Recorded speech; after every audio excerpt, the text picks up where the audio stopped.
with a bipartisan vote, H.R. 36. We expect that bill to be passed in the Senate. We've also passed No Taxpayer Funding for Abortion Act. It was approved by the House in January. This bill would permanently free taxpayers from subsidizing abortion or insurance coverage that includes abortion. Mr. Speaker, we care very much for the most vulnerable among us.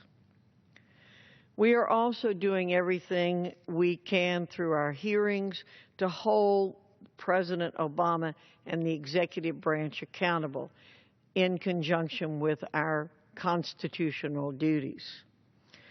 We continue to look for ways to improve what the Department of Veterans Affairs does.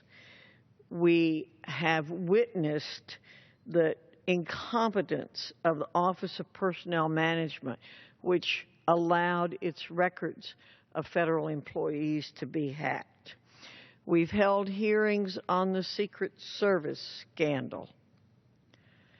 We have done everything we can to stop the EPA from imposing its clean water rule, which is very tough on our farmers in particular, but in people all over this country. We have challenged, again, the Obamacare in court with the U.S. House of Representatives versus Burwell law, and we hope for a positive result from that. We are also continuing our investigations into other scandals of this administration, including the situation in Benghazi.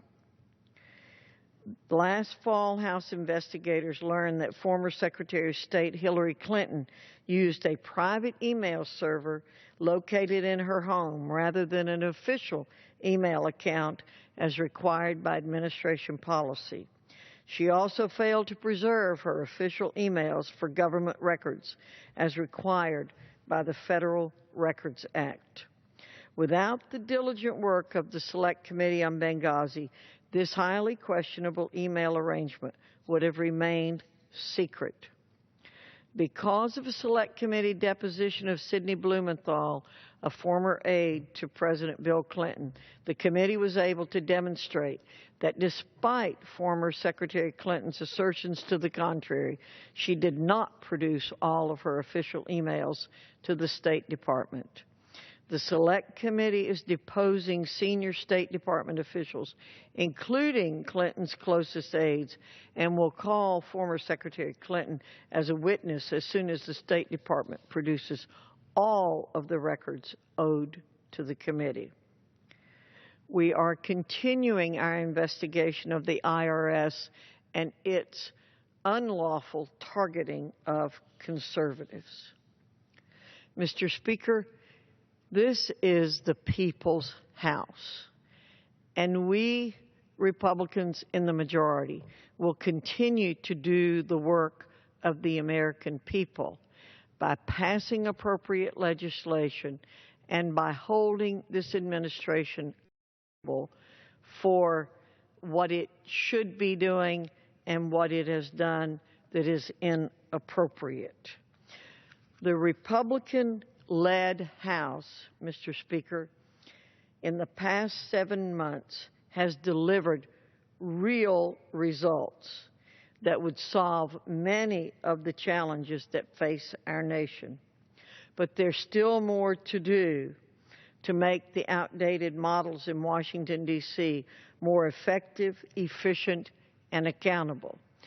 And as we go home to our districts for the August recess, not a vacation, but an opportunity for us to be in our districts, to be with our constituents, to hear from our constituents what their concerns are, we will be gathering more ideas for legislation and come back to Congress in September with a renewed commitment to do the people's business in the people's house. With that, Mr. Speaker, I yield back. Gentlelady yields back.